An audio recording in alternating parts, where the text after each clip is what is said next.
Faslun ahkamil udhiyati, pasal tentang hukum-hukum berkurban. Udhiyah itu bahasa Arab, artinya adalah kurban. Diambil dari kata dhofah atau diambil dari kata duha. Jadi udhiyah, duha itu satu akar kata. Kenapa disebutnya udhiyah dan disebutnya duha? Karena mengambil dari waktu pelaksanaan paling afdolnya, atau awal waktunya, yaitu di waktu duha. Sudah bisa kita menyembelih hewan kurban. Dalil tentang disyariatkannya penyembelihan hewan kurban ini ada dalil Al-Qur'annya dan juga ada dalil hadisnya. Kalau dalil Al-Qur'annya itu ada di surah Al-Kautsar. Allah Ta'ala berfirman, Inna a'tainakal kautsar, sesungguhnya kami telah memberikan engkau Al-Kautsar, telaga Al-Kautsar, washolli lillahi, fasholli li rabbika wanhar, maka salatlah kamu untuk Tuhanmu dan sembelihlah.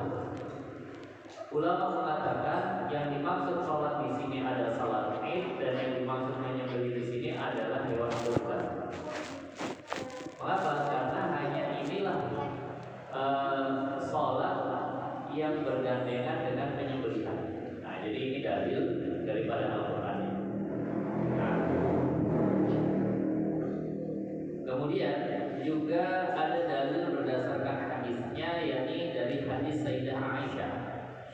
Hadis Sayyidah Aisyah yang diriwayatkan oleh Imam Tirmidzi, bahwa Sayyidah Aisyah berkata, Rasulullah pernah bersabda, Ma'amila benu Adam, tidak ada amal perbuatan manusia yauman nahri, pada hari kurban atau pada tanggal 10 Zulhijjah, min amalin ahabba ilallahi ta'ala, yang lebih dicintai oleh Allah Ta'ala. Maknanya pada tanggal 10 Zulhijjah tidak ada amal yang lebih Allah cintai min iraqatid dam, daripada menumpahkan darah. Maksudnya nyembelih hewan, tumpah darah. Jadi maka amal pada tanggal 10 Zulhijjah itu yang paling tinggi, yang paling dicintai Allah adalah menumpahkan darah hewan kurban. Dia berkurban. Nah, innaha, sesungguhnya hewan kurban tadi, la ta'ti, benar-benar sungguh-sungguh dia nanti akan datang. Kapan? Yaumal qiyamati, pada hari kiamat. Biquruniha, dengan tanduknya, wa azlabiha, lengkap dengan kukunya, wa inad dama, dan sesungguhnya darah hewan kurban tadi, la yaqa'u minallahi bi makanin qabla an yaqa'a minal ardi, itu sebelum darahnya nempel di bumi, netes ke atas permukaan bumi, itu niatnya, pahalanya, segala macamnya udah Allah kasih duluan.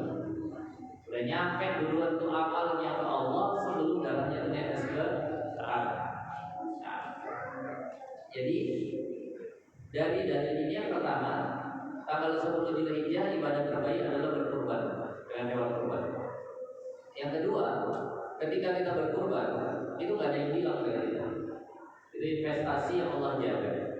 Maka dikatakan hewan kurban nanti pada hari kiamat dia akan datang lengkap dengan tanduknya, lengkap dengan kukunya. Nah, bahkan dalam satu hadis, azimu dhahayakum, kata Nabi, pilih hewan kurban kalian itu yang besar-besar. Fa innaha maqayakum 'ala sirat yaumil qiyamah, karena sesungguhnya dia nanti akan menjadi kendaraan kalian di atas sirat pada hari kiamat. Jadi maka gak hilang dia tidak lenyap, dia tetap akan terus ada. Dan memang beginilah konsep daripada berkorban di jalan Allah. Apapun yang kita tujukan untuk ridho Allah gak akan hilang. Kalau kata Imam Malik, maka lillah yastadim wa maka li ghairillah yastadim. Semua yang niatannya karena Allah itu akan terus ada, akan abadi. Tapi apa yang niatnya bukan karena Allah, maka dia akan lenyap, akan binasa. Udah begitu.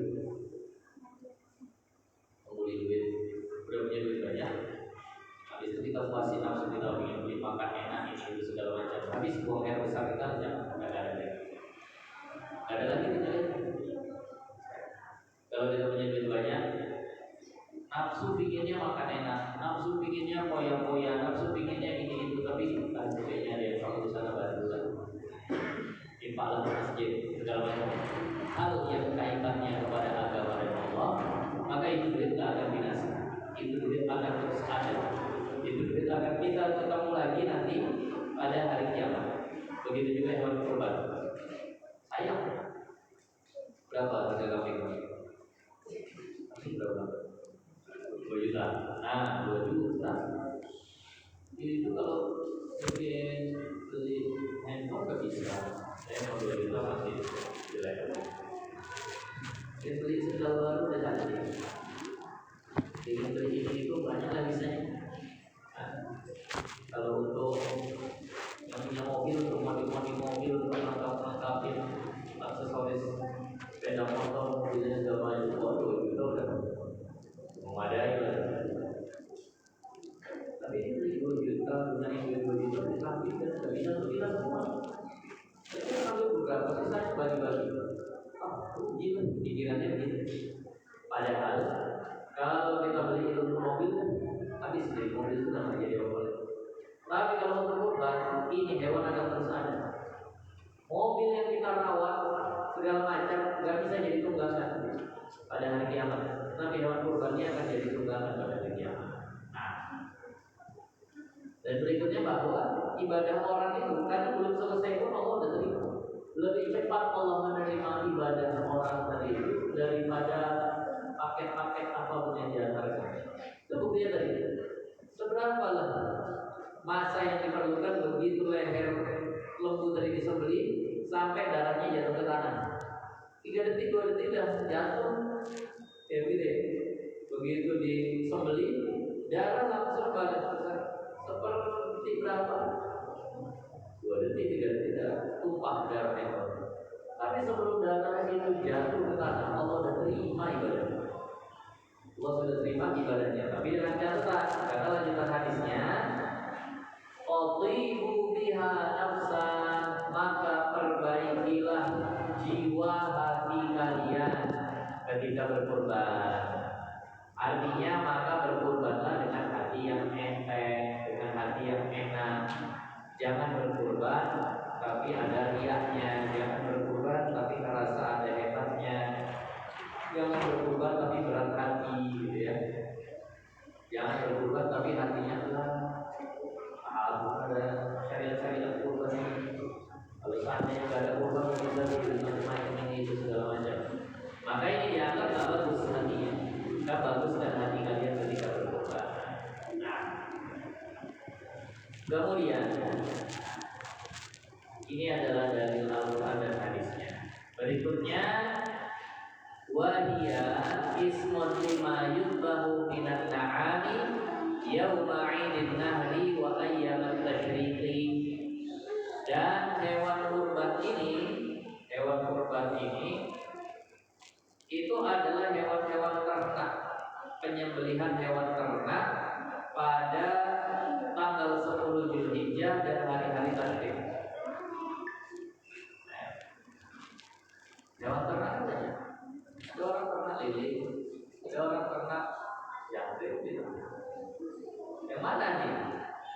Maka para ulama katakan, karena ini adalah ibadah yang berkaitan dengan hewan, maka disamakan dengan ibadah lain yang juga ada kaitannya dengan hewan. Apa ibadah lain yang ada kaitannya dengan hewan? Zakat, zakat hewan. Maka disamakan. Nah, untuk di zakat hewan, apa aja yang kena zakat? Dan kita bahas ya kalau unta, lembu, kambing. Maka samalah dia dengan zakat hewan kurban ini pun yang bisa dijadikan hewan syafi'i. Pendapat paling kuat dalam mazhab Syafi'i. Jadi perhatikan, ini saya bacakan ibaratnya, saya bacakan yang tertulis di dalam kitab ini. Ini tambahan ilmu buat kita, perhatikan ya. Wa an ibni Abdahu, bahwasanya yakfi memadai iraqatud dam, menumpahkan darah untuk kurban, walau min dajajin,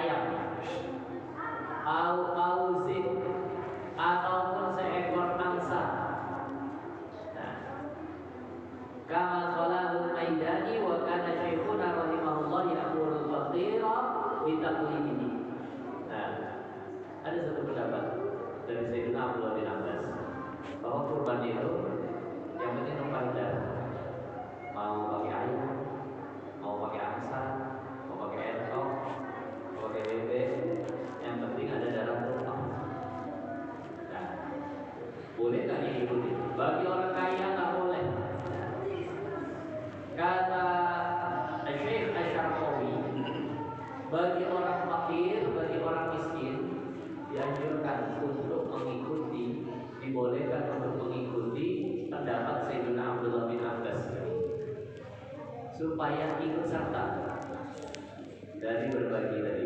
Jadi mana tahu di antara kita ini ada yang nggak punya duit nanti pas hari kurban. Soalnya kurban tahun ini itu masya Allah bulan berapa? Bulan 6 menjelang bulan 7. Bulan 7 itu ada berapa? Masuk sekolah. Itu di situ habis duit banyak. Kan bulan 7 itu apa jalan balik. Nah, jadi yang masih SMP bayar yang mahal, kalau sudah SMA yang masuk kuliah segala macam. Ada. Mau kurban nanti akan jadi ke sekolah. Masa iya gara-gara di kambing ada jadi ke sekolah, pikirannya begitu. Jadi udahlah libur dulu belajar anak ini, memberikan anak ilmu ini wajib, kurban ini sunnah.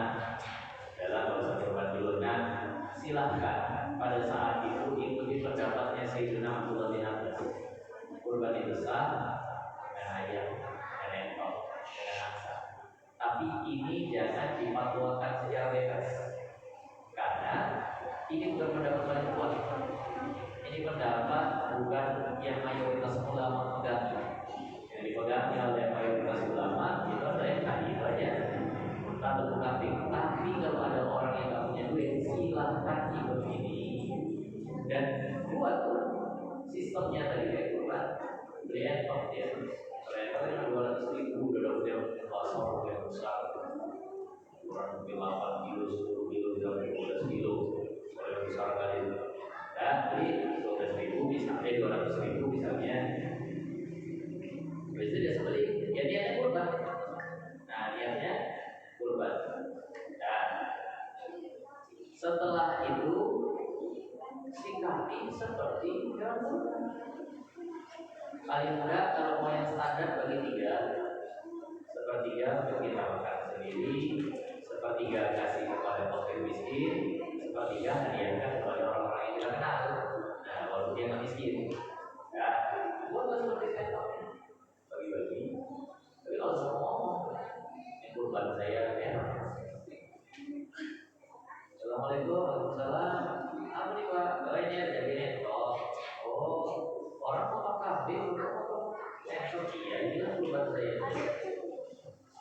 Aliran apa lagi? Kurban pakai entok. Kurban pakai entok aliran apa lagi? Padahal ini dianjurkan untuk orang-orang yang memang tidak mampu. Nah, kalaupun itu nggak bisa ya udah. Kalau nggak mengamalin itu ya nggak ada masalah. Nah, tapi kalau mengamalin belum boleh banyak pakai pendapat orang. Kita beralih kepada pendapat seperti ini. Kalau tujuannya untuk memudah-mudahkan urusan dan amal, sebenarnya itu kurang baik. Nah, itu saja pendapat lemah nih. Baik kali itu begini, kalian gitu. Kita ikut yang lemah untuk memudah-mudahkan itu nggak bagus. Itu namanya menuruti hawa nafsu. Tapi ketika kita amalkan pendapat bahwa itu tujuannya justru untuk meningkatkan amal, mencari mudah. Ini kan kalau mencari mudahnya, ya nggak usah kurban seperti itu. Tapi dia tetap mau kurban, kan nyusahin diri sebenarnya. Tapi memang dia ingin ikut juga ambil bagian beramal. Jadi dia pakai pendapat bahwa bukan mencari enak. Pendapat bahwa dia pakai untuk meningkatkan amal, bukan meningkatkan amal. Makanya seperti itu tidak benar.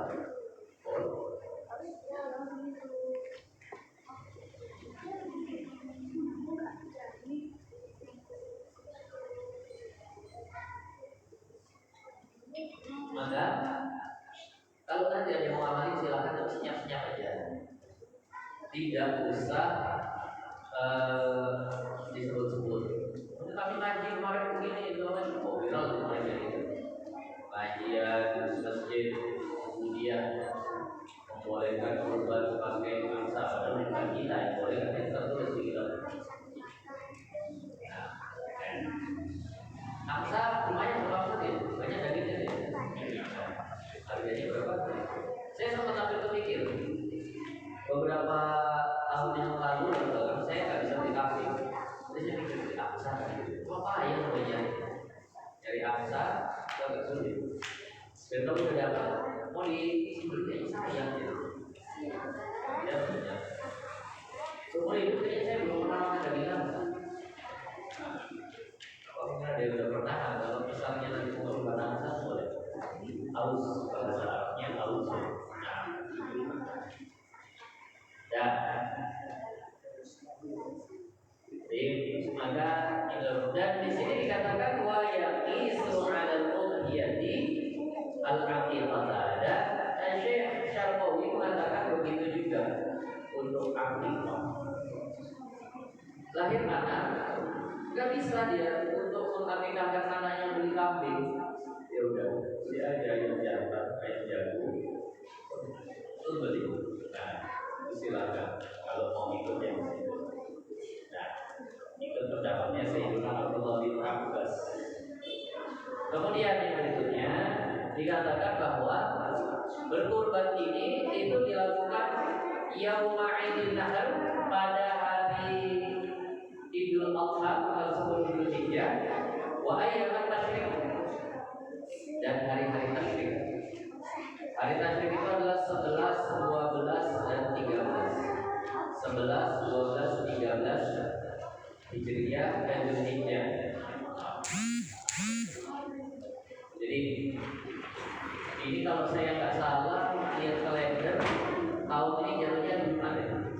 Ada yang Sabtu. Ada yang cuma dari Sabtu. Kalau itu kalender, kalau di kalender gimana? Kalender ini Sabtu kalau kalender.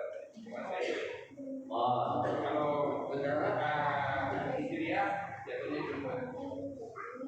Kalau di tanggal merahnya di kalender ini Sabtu. Kita lihatlah nanti. Kalau seandainya nanti memang misalnya jatuhnya itu di hari Jumat, jangan memaksakan untuk dilaksanakan kurban di hari Jumat, habis itu sholat Jumat keteteran bersihin masjidnya, kan gitu. Jadi udah kita tunda aja nih satu, biar lebih lama karena pengerjaan penyembelihan hewan kurban itu kadang makan waktu yang lama, apalagi kalau penghulunya banyak atau ada di sini yang di masjid-masjidnya nanti pas hari Jumat atau misalnya ada 10 ekor lembu dan 15 ekor kambing, nggak usah dipaksakan di hari Jumat karena nanti belum selesai udah Jumat masih berdarah-darah, keadaan belum kondusif masjidnya, masih bau, masih ada ini itu. Kan kalau itu nggak bisa gantian. Kalau pas bukan hari Jumat jaga dulu ya. Main sholat nanti gantian. Kalau gimana nggak bisa begitu? Semua berat kalau Jumat. Dari cecer-cecer itu. Nah, jadi maka nggak usah dipaksakan. Kenapa? Karena dia tidak mesti di tanggal 10 Dzulhijjah. Dia bisa di tanggal 11, 12, 13. Nah, itu namanya hari tasyrik. Jadi silakan kalau nanti mau di hari Sabtunya boleh. Kalau memang kebetulan hari Sabtu ya udah nggak ada masalah. Karena hari Jumat ini kadang yang jadi masalah. Kemudian ada satu sebenarnya, ini pandangan saya pribadi, Tapi ya mudah-mudahan nggak salah. Kalau berkurban di pekarangan masjid, bahkan cenderung dekat dengan masjid, itu akan mengganggu daripada orang-orang yang sholat. Sebaiknya berkurban itu jangan di pekarangan masjid dan jangan di area masjid, kecuali sini lewat bisa di ujung sana, tidak mengganggu sini. Ini kadang ada beberapa masjid sampai daging yang berdarah-darah itu disusun di teras masjid. Gak ada lagi tempat di situ itu menajisi masjid, haram darah. Ya itu halal, tapi darahnya itu tetap najis. Makanya kalau kita mau olah daging itu harus dicuci dalam. Ini kadang disusun. Ada yang memang sampai dalam, disusun di dalam. Ini kan bagian daripada syiar Islam, betul. Itu bagian daripada syiar Islam, betul. Kan disuruh ini berkurban ini, iya, ya nggak apa-apa di masjid dibuat. Kalau memang semua syiar Islam itu boleh dilakukan di masjid tanpa memandang kehormatan masjid, mohon maaf. berkegiatan dia anjurkan nggak dalam Islam? Juga di masjid itu. Orang ibadah bukan di masjid, masa cuma berkegiatan di masjid? Ada yang lebih parah lagi daripada itu, dia anjuran daripada Islam gitu. Artinya kalau itu sudah bakal mengotori masjid, maka jangan. Kecuali yang lapangan masjidnya kayak masjid Sani itu lebar ke sana, nah itu silakan. Ini kadang kita sampai berdarah-darah kotor masjid belalat-lalat. Mohon maaf, kalau rumah kita dijadikan penyelenggara acara kurban, kita aku lagi kurban di dalam situ belalat-lalat, berat nggak hadir? Berat kita. Berat di rumah itu.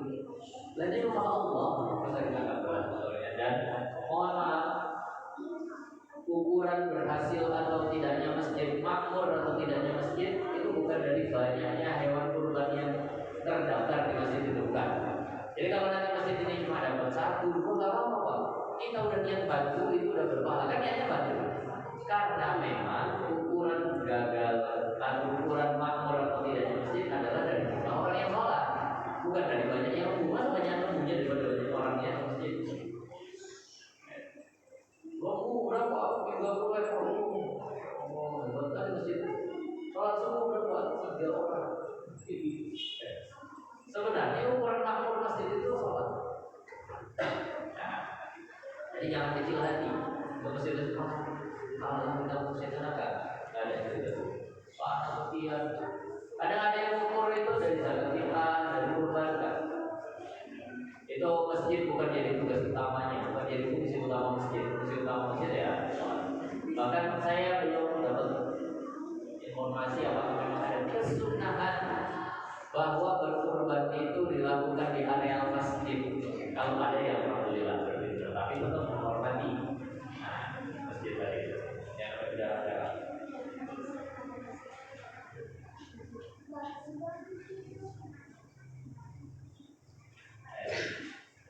Kita lanjut saja.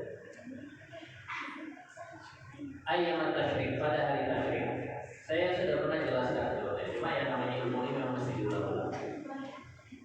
Tanggal 11, 12 dan 13 itu disebutnya hari tasyrik.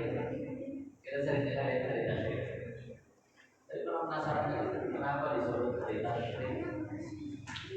Kalau ditanya anaknya, tapi saya kenapa dibilangnya hari tasyrik? Kenapa dibilangnya hari tasyrik? Tasyrik itu satu akar kata dengan kata isyraq. Kalau isyraq pernah dengar isyraq? Itu sholat yang bahkan kadang kita kerjakan sholat isyraq. Apa isyraq? Terbit matahari terbit kena cahaya. Jadi tasyrik itu artinya adalah mendapatkan cahaya matahari atau memanfaatkan cahaya matahari.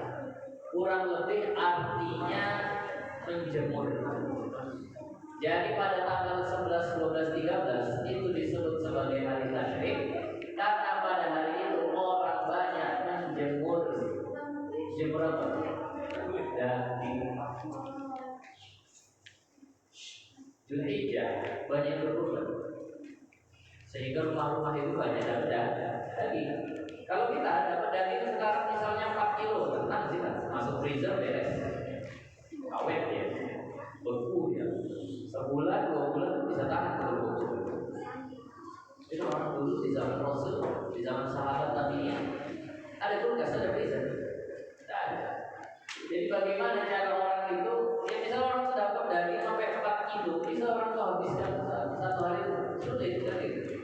Jadi gimana nih supaya awet daging ini mereka iris tipis-tipis, habis itu mereka jemur di bawah sinar matahari, kering, nggak ada airnya, lebih tahan lama air. Namanya jadi qadim atau bahasa kita dendeng. Jadi dendeng, jadi digoreng, disambel, enak aja. Jemur kering, itulah cara mereka. Nah, itu kebanyakan kerjanya apa? Tanggal 11, 12, 13. Disitulah mereka banyak jemur. Akhirnya disebutlah harinya sebagai hari tasyrik. Nah,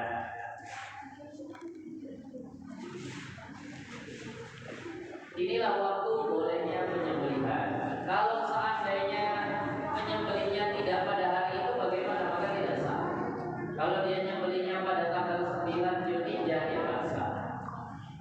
Nah, apalagi kalau ada beda-beda pendapat ini ya. Ada yang bilang Jumat, ada yang bilang Sabtu. Amannya Sabtu. Kalau ternyata yang benar Sabtu, yang nyembelih Jumat jadi tidak sah. Kalau ternyata yang benar Jumat, kalau dia nyembelih Sabtu masih tetap sah. Maka udah aman di hari kedua.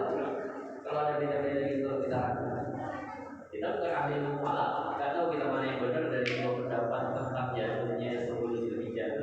Jadi amannya udah nyembelihnya di hari kedua saja. Kemudian kita lanjut lagi. Wal udhiyatu sunnatun muakkadatun, dan berkurban ini hukumnya sunnah muakkadah. Berkurban ini hukumnya sunnah muakkadah. Jadi nggak wajib, tidak wajib. Jangan sampai dibilang kau kaya yang pernah kurban berdosa kau. Dia tidak sampai wajib untuk berkurban itu. Jadi maka ini memang betul-betul jadi amalan yang muji hati betul ya. Karena kita sering sama amalan sunnah ini kan sepele. Kalau wajib takut kita tinggalinnya kalau dosa. Tapi untuk amalan sunnah ini memang ujian betul terhadap ketakwaan. Kurban enggak? Tapi kok ada duit sebenarnya ada sini 5 juta. Tapi ingin ganti handphone. Kurban enggak? Sunnah enggak berdosa kalau kurban. Nah, itu akhirnya mati. Nah, jadi sunnah makanya itu untuk kita, untuk umatnya Nabi Muhammad. Wa amma bi haqqihi sallallahu alaihi wasallam fa hiya wajibatun. Adapun untuk diri baginda Nabi Muhammad, maka berkurban ini hukumnya wajib. Maka Nabi Muhammad sejak diwajibkan berkurban yakni pada tanggal 2 Hijriah di Madinah. Itu Nabi gak pernah tidak berkurban karena wajib pada diri Nabi berkurban. Kalau kita sunnah muakkadah.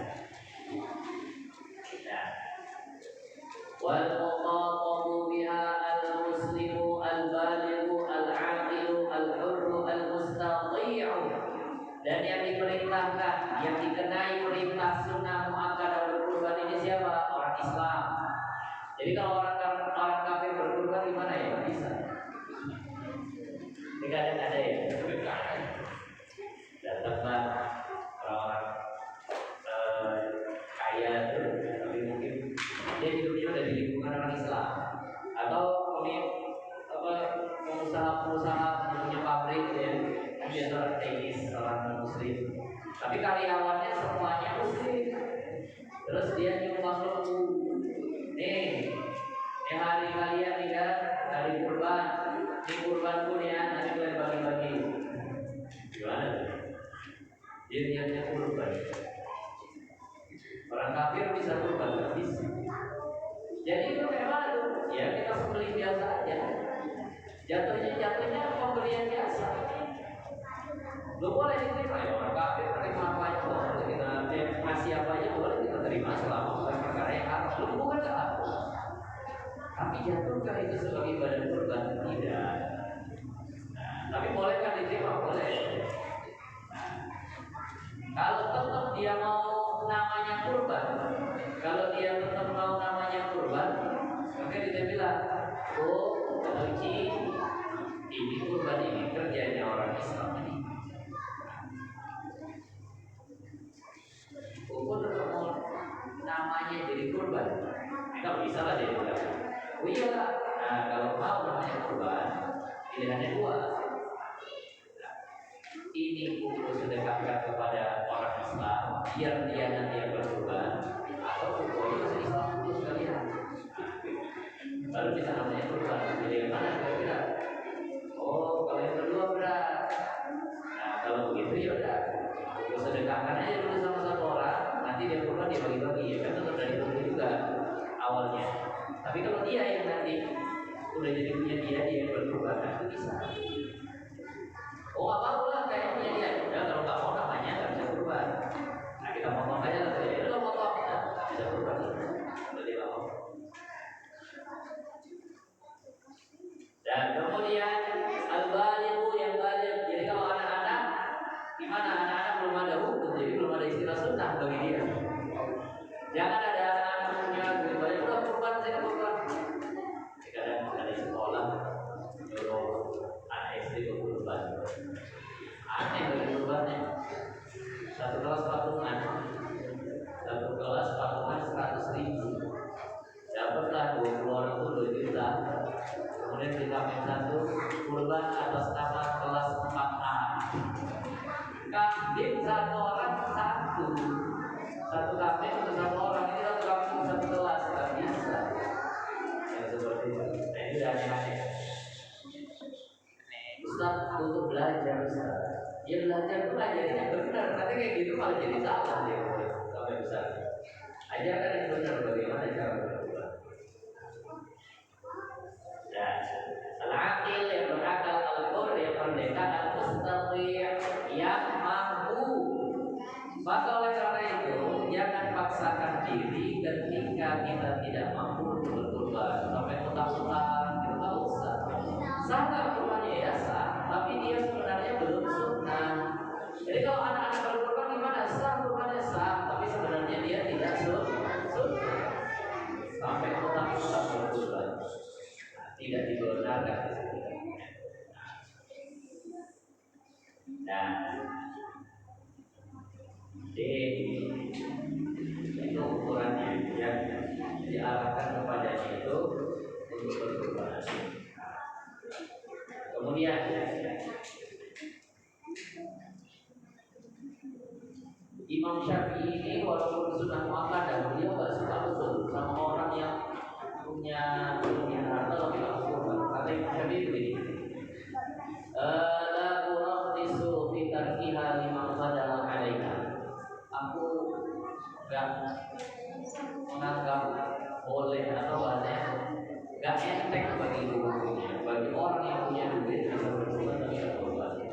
Kemaluan dari Imam Syafi'i walaupun sunnah.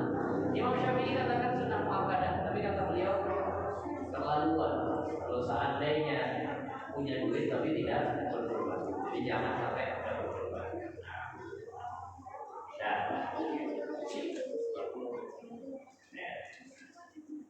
kemudian yang berikutnya ada satu kajian di sini wayusanu dan disunahkan liman yuridu tadhiyata bagi orang yang ingin berkorban. Kalau misalnya nanti ada yang sudah punya rencana, punya keinginan untuk berkorban, nah, dikatakan alla yuzila sya'rahu wa zuhrahu fi 'ashri dzulhijjah hatta yudhhiya. Disunahkan baginya kalau dia mau berkorban jangan menghilangkan rambutnya, jangan hilangkan kumisnya, jangan hilangkan bulu ketiaknya, jangan hilangkan apapun yang ada di anggota tubuhnya di 10 hari pertama bulan Dzulhijjah sampai hewan kurbannya disembelih. Nah, ingat.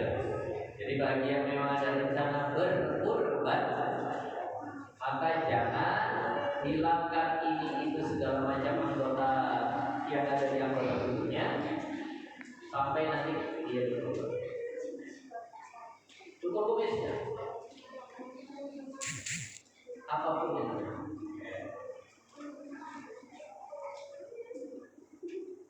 Walau aqarat iyata ila akhir ayam tajin istamarra kadzalika hatta yudhhiya.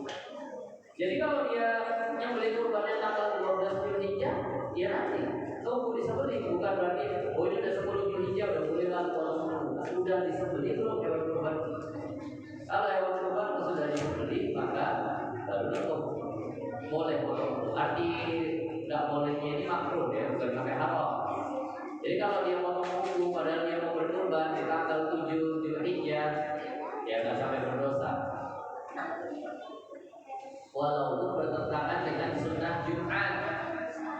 Nah, jadi di sini ada bacaan begini. Nah,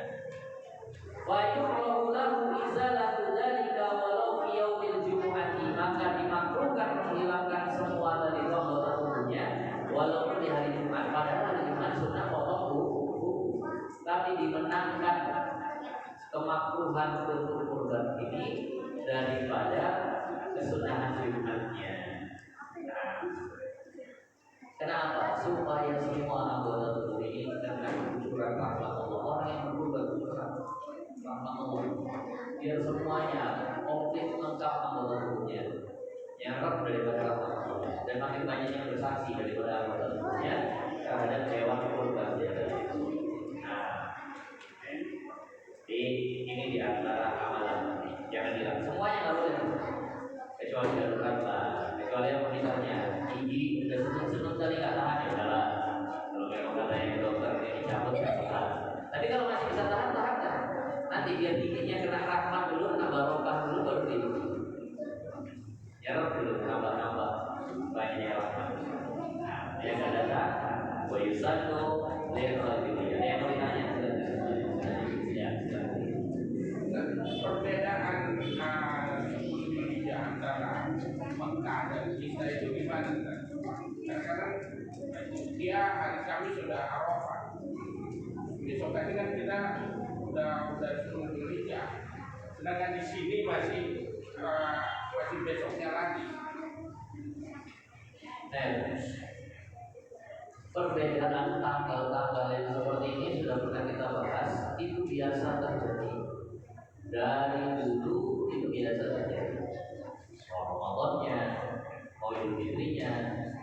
Nah, tapi begini, kalau udah Arafah, ya berarti nanti udah raya besoknya ya di sana. Di sini karena kita belum lihat bulan, kita paskan. Nah, Zulqa'dahnya itu jadi 30 hari kan gitu. Sama aja semuanya. Cuma yang sedang dipermasalahkan puasa Arafahnya kapan? Kan gitu. Puasa Arafahnya itu kapan? Apakah puasa Arafahnya itu boleh ketika orang sudah tidak di Arafah?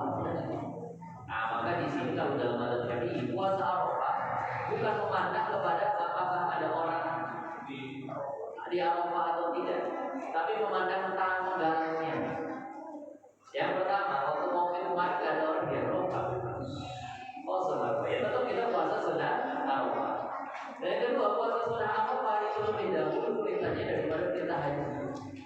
Jadi waktu itu dibuat belum ada orang haji, belum ada Arafah, tapi tetap sudah puasa. Jadi maka memang melihat tanggal bukan melihat ada nggak orang sedang di Arafah. Tidak ada masalah. Insyaallah. Ada lagi pertanyaan?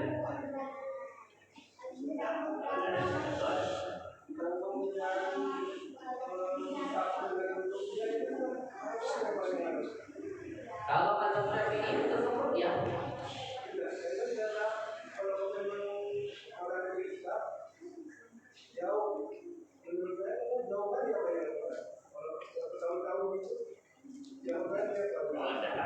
Nah begitu. Nah itu memang pandangan kita yang orang awam ini. Jadi selisih 1 berarti 10 tahun jadi selisihnya panjang. Enggak begitu Pak. Karena dia tetap tengok bulan Pak. Jadi nggak mungkin ini bulannya sudah muncul, sini tanggalnya tanggal sekian gitu. Nggak mungkin. Makanya di tempat tidak akan pernah berbeda sampai jauh dari itu. Paling selisih 1 hari aja. Kenapa? Karena tetap tengok bulan tadi. Itu nggak bisa dibohongin. Karena gini, kalau seandainya bulan itu nampak, anak bulan itu mau nggak tahu itu pas tanggal 1, lalu itu tanggal 5 gitu. Nah, kan bulan nggak setiap bulan itu nggak kelihatan tanggal 1-nya. Jadi sistemnya gitu. Kalau nampak bulan, ya udah berarti besoknya tanggal 1. Kalau nggak nampak bulan, berarti besoknya tanggal 30. Pas hari itu nggak nampak, ya berarti besoknya tanggal 30. Ketika nampak, kan kita nggak bisa bilang, oh ini berarti masih tanggal 27. Nggak mungkin. Kalau udah nampak pasti itu tanggal 1. Di situ dia yang menjaga itu adalah nampak bulan. Nggak mungkin selama setahun tiap awal bulan itu nggak kelihatan bulannya. Kemarin kan cuma dia yang nampak. Dari bagian timur nampak, Jakarta nampak, Sulawesi nampak, Kalimantan nampak, semuanya. Apa bisa jadi? Patokan kalau dia masih apa ini?